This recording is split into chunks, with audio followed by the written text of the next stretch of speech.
The wind howled a mournful song through the pines clinging to the mountainside, a fitting soundtrack to Duyun's bleak existence.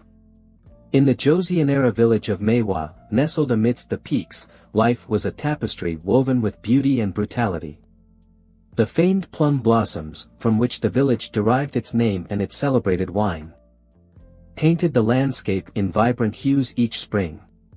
Yet, beneath this picturesque veneer lay the stark reality of feudal life, the iron grip of the aristocracy, the crushing weight of tradition, and the ever-present struggle for survival. Duyun, orphaned since childhood, knew this struggle intimately. His days were spent toiling in the forest. His strong, calloused hands wielding an axe to fell trees for meager wages. A jagged scar, a memento of a childhood accident, marred his otherwise ruggedly handsome face, adding a touch of roughness to his features. He was a man of simple pleasures, finding solace in the scent of pine and the quiet solitude of the mountains. But even here, the tendrils of injustice reached him. He Rang, a swaggering bully and lackey of the village's corrupt magistrate, Seo, made a habit of extorting what little Duyun earned, leaving him with barely enough to survive. "Hey, woodcutter!" He Rang's voice, dripping with arrogance, shattered the morning calm. Duyun, his heart sinking, turned to face the inevitable. He Rang, flanked by two equally unsavory companions, blocked the path, a cruel smirk playing on his lips. "Time to pay your dues, Duyun. Lord Seo isn't known for his patience, you know." Duyun clenched his fists, frustration boiling within him. I already paid the taxes," he stammered, his voice betraying his fear. "I have nothing left." He Rang laughed, a harsh, grating sound. "Taxes? Oh, this isn't about taxes, my friend. This is a protection fee. To ensure your continued safety in these treacherous woods. Accidents happen, you know." The threat was thinly veiled. Duyun knew resistance was futile. He had seen what He Rang and his thugs were capable of. With a sigh of resignation, he reached into his worn pouch and handed over the few remaining coins he had managed to save. He Rang snatched the money, his eyes gleaming with malicious satisfaction. "Pathetic," he sneered, tossing a single coin back at Duyun's feet. "Next time, have more. Or else." He and his companions sauntered off, their laughter echoing through the trees. Duyun watched them go, his chest tight with anger and despair. He picked up the lone coin, its cold metal a stark reminder of his helplessness. He longed for a way out, a way to stand up for himself and others who suffered under Seo's tyranny. But what could a simple woodcutter do? As dusk began to settle, painting the sky in shades of purple and orange, Duyun trudged back to his small, dilapidated hut on the edge of the village. He had spent the rest of the day trying to gather enough wood to sell, hoping to recoup his losses. As he approached his home, he noticed a figure huddled near his doorstep. It was an old woman, her clothes ragged, her hair a tangled mess of white. She looked up at him with surprisingly sharp eyes, her wrinkled face etched with the hardships of a long life. "Please, young man," she croaked, her voice raspy, "a bit of food, anything you can spare. I haven't eaten in days." Duyun, despite his own empty stomach, felt a pang of sympathy for the old woman. He had little to offer, but he couldn't turn her away. "Come inside, grandmother," he said, gesturing towards his hut. "I don't have much, but you're welcome to share what I have." The old woman, who introduced herself as Myung-woo, followed him inside. Duyun offered her some dried meat and a cup of water. She ate with surprising voracity, her eyes darting around the small, sparsely furnished hut. "You are kind, young man," she said, wiping her mouth with the back of her hand. "Kindness is a rare commodity these days, especially in this cursed village." Duyun sighed. It's hard to be kind when you're constantly being robbed and bullied. He told her about He Rang and Seo's oppressive rule. Myung-woo listened intently, her eyes narrowing. "Seo, you say? That viper? I know of him. He's a stain on this land. You know of him? Du-yun asked, surprised. Myung-woo smiled, a sly, knowing smile. Oh, I know many things, young man. More than you might imagine. I was once a traveler. A wanderer. I've seen the world. Learned its secrets. She paused, her gaze locking with his. I've also learned how to fight. How to defend myself against the likes of that harangue. Du-yun's eyes widened. You know how to fight. Myung-woo chuckled. Let's just say I've had some experience. And I can see in you, young man, a strength that you yourself don't even realize. A fire waiting to be ignited. She leaned closer, her voice dropping to a whisper. I can teach you. I can show you how to harness that strength, how to fight back against those who oppress you. Du-yun was hesitant. This old woman, a beggar, claiming to be a warrior. It seemed absurd. But there was something in her eyes. A glint of steel, that made him believe. And he was desperate for any glimmer of hope. You would really teach me, he asked, his voice filled with a mixture of doubt and anticipation. Myung-woo nodded. But it won't be easy. It will require dedication, discipline, and a small fee. To cover my expenses, you understand. Du-yun hesitated again.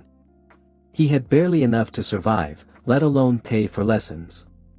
But the thought of finally being able to stand up for himself, of protecting himself and others, was too tempting to resist. I don't have much, he said, but I'll give you what I can. Myung-woo smiled, a predatory glint in her eyes. Excellent. We begin tomorrow. At sunrise. Meet me by the old willow tree at the edge of the forest. And so began Du-yun's strange and arduous training. Myung-woo's methods were, to say the least, unorthodox. She had him carrying heavy stones up the mountain, chopping wood for hours on end, and even balancing on precarious ledges while reciting nonsensical rhymes. Du-yun, initially bewildered, found himself growing stronger, his muscles hardening, his stamina increasing. He questioned Myung-woo's techniques, but she always had a cryptic answer, a veiled reference to ancient martial arts secrets. The strength of a warrior is not just in his muscles, Du-yun, she would say, her voice surprisingly firm despite her frail appearance. It is in his mind, his spirit, his connection to the earth. You must learn to channel your inner energy, your GI, to become truly invincible. Du-yun didn't understand half of what she said, but he diligently followed her instructions, driven by a newfound sense of purpose. He had something to fight for, something to believe in. He was no longer just a helpless woodcutter, he was a student, a warrior in training. One day, as Du-yun was practicing a particularly grueling exercise, carrying 2 buckets of water up a steep, rocky incline, he encountered a sight that made him stop dead in his tracks. A young woman, dressed in the discreet attire of a daimyo, female officer, was observing him from a distance. She was strikingly beautiful, with intelligent eyes and a determined set to her jaw. He nearly stumbled, spilling water down his front. The woman approached him, her movements graceful and confident. "Excuse me," she said, her voice clear and melodious. "Have you seen an old woman wandering around here?" A beggar woman, with white hair and shifty eyes. Du-yun, flustered by her sudden appearance and her beauty, stammered, "Why yes, I know her. She's my teacher." The woman raised an eyebrow, a hint of amusement in her expression. "Your teacher? And what, pray tell, is she teaching you? How to carry water buckets up a mountain?" Du-yun bristled at her tone. "She's teaching me martial arts," he said defensively. "She's a master." The woman laughed, a delicate, musical sound that nevertheless made Du-yun feel even more foolish. "A master? That old woman? I'm afraid you've been deceived, young man. That master is a notorious con artist, a thief named Myung-woo. She's wanted for a string of robberies across the province. Duyun's heart sank. He felt a wave of nausea wash over him. He had been so naive, so trusting. He had poured his hopes, his meager savings, into this fraud. That's not true, he said weakly, though a seed of doubt had already taken root in his mind. I assure you, it is, the woman said, her expression softening. My name is Ji Woo. I'm a daimyo, and I've been tracking Myung-woo for months. She preys on the vulnerable, promising them false hope and stealing their money. Duyun looked down at his calloused hands, at the water buckets still hanging from his shoulders. He felt a surge of anger, not just at Myung-woo, but at himself, for being so easily fooled. I believed her, he said, his voice barely a whisper. I thought I could finally become strong, protect myself. Ji Woo placed a hand on his arm, her touch surprisingly gentle. You are strong, Duyun, she said. You don't need a con artist to teach you that. Look at you, carrying these heavy buckets up this mountain. You have the strength of 10 men. But strength alone is not enough. You need to use it wisely, for the right reasons. Her words resonated with him. He had been so focused on gaining physical power that he had neglected to consider the importance of justice. Of using that power for good. What should I do? He asked, looking at her with a newfound respect. Help me catch her, Ji Woo said. Help me bring her to justice. And then, perhaps I can teach you a few things myself. I may not be a master, but I know a thing or two about fighting. A playful smile touched her lips. There was a flicker, a spark of something more than just professional interest in her gaze, and Duyun felt himself redden under her attention. The feeling was strange. Pleasant, yet confusing. Duyun nodded, his resolve hardening. He would help Ji Woo, not just to catch Myung-woo, but to atone for his own foolishness. And perhaps, along the way, he would learn what it truly meant to be strong. He owed that to his village, to his own sense of self. And maybe, just maybe he owed it to this beautiful, intelligent, daimyo. He found himself staring, for a long moment, lost in thoughts that brought heat to his scarred cheek, before he finally shook himself and started to empty the water buckets.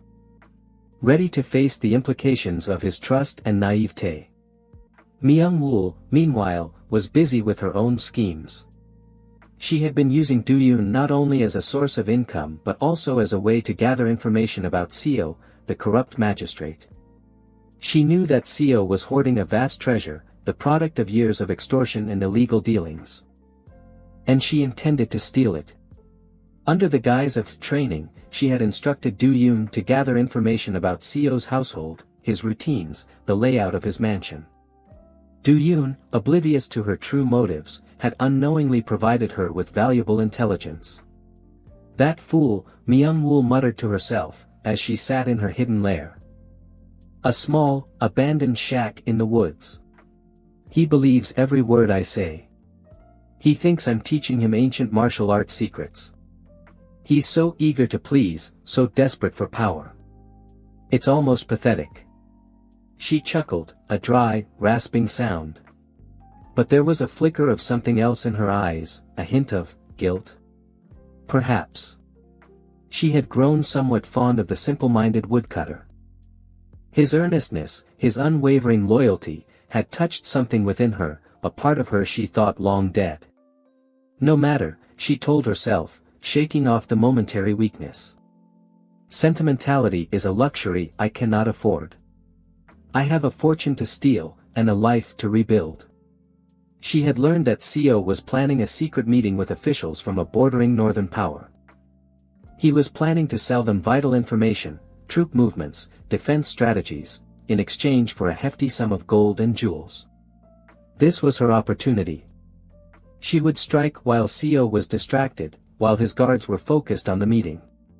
She prepared her tools, lock picks, ropes, a small, sharp dagger. She had done this many times before. And her movements were precise, efficient. But this time, there was a nagging feeling of unease, a sense of foreboding. She attributed it to the presence of the daimyo, Ji-woo. She had sensed her watching, felt her presence like a shadow lurking in the periphery. "That girl is trouble," she muttered. "I need to be careful." As night fell, Myung-woo made her way to Seo's mansion. The compound was heavily guarded, but she had studied the layout carefully, thanks to Do-yoon's unwitting assistance. She slipped through the shadows, avoiding the patrols, her movements as silent as a cat's. She reached the treasure room, a heavily fortified chamber located in the heart of the mansion. The lock was intricate, but Myung-woo was a master of her craft. She worked quickly and deftly, her fingers manipulating the tumblers with practiced ease. The lock clicked open. Myung-woo grinned, a flash of triumph in her eyes. She pushed open the heavy door, revealing the glittering treasure within, chests overflowing with gold, silver, jewels, and precious artifacts. But as she stepped inside, a voice rang out, shattering the silence. "I wouldn't do that if I were you, Myung-woo." Myung-woo froze, her blood turning to ice. She slowly turned to see Seo standing in the doorway, a smug expression on his face. He was flanked by several guards, their swords drawn. You knew." Myung-woo stammered, her composure crumbling. Seo chuckled. "Of course, I knew. You think I'm a fool? I've been watching you, Myung-woo. I knew you were planning something. And I let you. Because I wanted to catch you in the act." He gestured to the guards. "Take her away." The guards moved to seize her. But Myung-woo was not ready to give up. She lashed out with surprising speed and agility, kicking one guard in the groin and slashing another with her dagger. But there were too many of them. They overpowered her, wrestling her to the ground and binding her hands. "You'll pay for this, Seo," she hissed, her eyes blazing with fury. Seo laughed. "I think not. You're the one who will pay. For your crimes, and for your stupidity." He turned to leave, then paused, a cruel smile twisting his lips. "Oh, and as for your little woodcutter friend, I think I'll have a little chat with him as well." Myung-woo's heart sank. She had not only failed, but she had also endangered Do-yoon. Her greed, her arrogance, had put him in harm's way. And for the first time in a long time, she felt a genuine pang of remorse. It was a profoundly uncomfortable feeling. Do-yoon, meanwhile, had been struggling with his conscience. Ji-woo's words had struck a chord, and he realized the extent of his naivete. He had been so blinded by his desire for strength that he had failed to see Myung-woo's true nature. He decided to go to Seo's mansion, not to help Myung-woo escape, but to warn her about Ji-woo, and confess his own unwitting involvement in her schemes. He felt a strange mix of loyalty and betrayal, a sense of obligation to the woman who had, in her own twisted way, helped him become stronger. As he approached the mansion, he heard the sounds of a struggle, shouts, the clang of steel. He quickened his pace, his heart pounding in his chest. He saw the guards dragging Myung-woo out of the treasure room, her hands bound, her face bruised and bloodied. Seo emerged from the mansion, his face a mask of cold fury. He saw Do-yoon and his eyes narrowed. "Ah, the woodcutter," he said, his voice dripping with sarcasm. "Come to join your master, have you?" Do-yoon stood his ground, his fists clenched.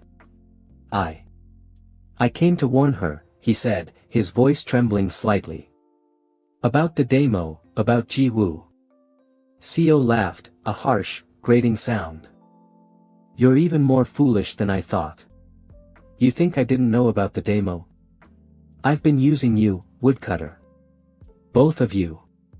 You were my little spies, my unwitting informants." Do-yoon felt a surge of rage. He had been used, manipulated, played for a fool. But this time, he wouldn't stand idly by. He wouldn't let Seo get away with it. You won't get away with this," he said, his voice now firm, his eyes blazing with a newfound determination. Seo raised an eyebrow, a flicker of surprise in his expression. "And what are you going to do about it, woodcutter? You're just a simple peasant. You have no power, no authority." Du-Yun took a step forward. His body tensing, his muscles rippling beneath his worn clothes. "I may be a simple peasant," he said, his voice low and dangerous, "but I'm not weak anymore. And I won't let you hurt anyone else." He launched himself at Seo, his movements surprisingly fast, surprisingly powerful. He had learned something from Myung-Wool's training. After all, he dodged a blow from one of the guards, grabbed his arm, and twisted it, disarming him with a sharp crack. He then spun around and delivered a powerful kick to another guard's chest, sending him sprawling. Seo watched in disbelief, his eyes widening in alarm. He had underestimated the woodcutter, underestimated the strength that had been forged in the mountains. Honed by Myung-Wool's bizarre, yet effective, training. "Guards," he shouted. "Kill him." The remaining guards charged at Du-Yun, their swords flashing in the moonlight. But Du-Yun was ready. He moved with a speed and agility he hadn't known he possessed, dodging their attacks, striking back with fists and feet. He was a whirlwind of motion. A force of nature unleashed. He fought with the fury of a cornered animal, the desperation of a man who had nothing left to lose. He fought for himself, for Myung-Wool, for all the villagers who had suffered under Seo's tyranny. Ji-woo arrived just as Du-Yun was finishing off the last of the guards. She had followed him, worried about his safety, and she was amazed by what she saw. The simple woodcutter, the naive young man she had met earlier, had transformed into a formidable warrior. "Du-Yun," she called out, her voice filled with a mixture of awe and concern. Du-Yun turned to her, his chest heaving, his body covered in sweat and blood. He looked at her, his eyes filled with a mixture of exhaustion and triumph. He wasn't a naive boy anymore. Seo, seeing his guards defeated, tried to flee, but Ji-woo was too quick. She intercepted him, drawing her own sword, her movements swift and deadly. "You're not going anywhere, Seo," she said, her voice cold and hard. "Your reign of terror is over." Seo, realizing he was cornered, drew his own sword, a desperate gleam in his eyes.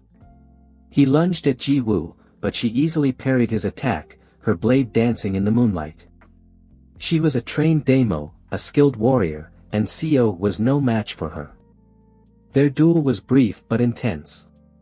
Ji-woo's movements were precise, economical, while Seo's were wild, desperate. She disarmed him with a flick of her wrist, sending his sword flying through the air. She then pressed her blade against his throat, her eyes blazing with righteous fury. "It's over, Seo," she said. "You will answer for your crimes." Seo, defeated and humiliated, could only glare at her in silent rage. The arrest of Seo and the revelation of his treasonous dealings with the northern power sent shockwaves through the village of Maewa. The villagers, long accustomed to fear and oppression, finally dared to hope for a better future. Myung-Wool, despite her own crimes, was given a lighter sentence due to her unintentional assistance in exposing Seo's plot. She was banished from the village, forced to wander the countryside, a fitting punishment for a con artist who had preyed on the vulnerable. While she'd go back to thieving, she vowed, at least to herself, never again to take advantage of someone so trusting and kind as Du-Yun. Du-Yun, hailed as a hero, was offered a position in the local constabulary. A chance to use his newfound strength for the good of his community. He accepted, eager to protect his fellow villagers from the likes of Seo and Hae-rang.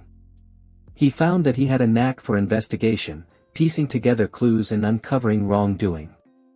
But his heart belonged to Ji-woo. Their shared experiences, their mutual respect, and the undeniable spark between them had blossomed into a deep and passionate love. The training sessions, which Ji-woo kept her word and continued, became a dance of flirtation and testing.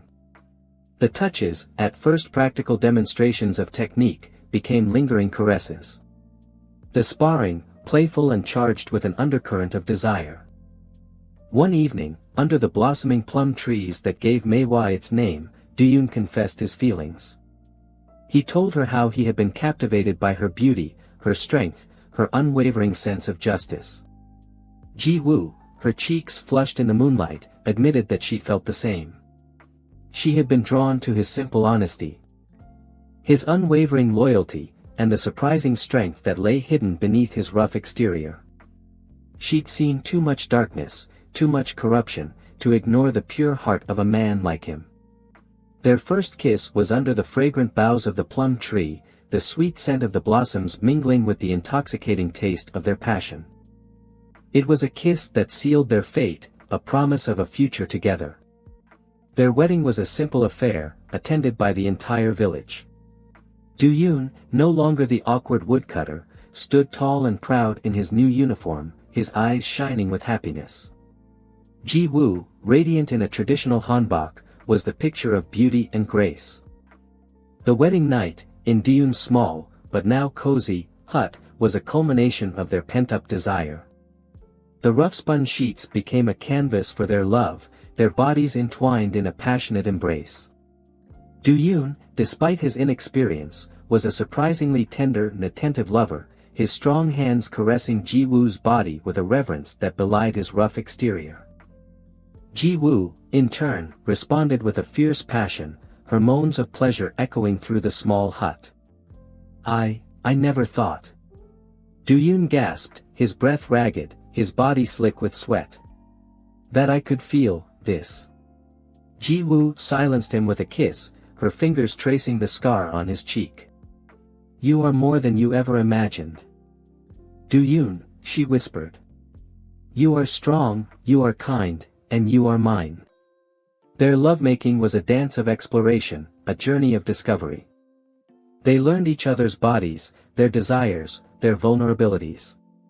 It was raw, it was passionate, it was real. And it was a testament to the unlikely bond that had formed between a simple woodcutter and a fierce daimyo. A bond forged in adversity and sealed in love. As the first rays of dawn peeked through the window, they lay entangled in each other's arms, their bodies exhausted but their hearts full.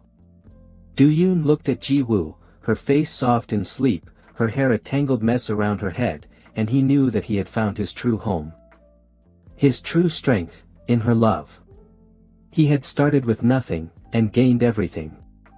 The future stretched before them, full of promise, full of hope, full of love.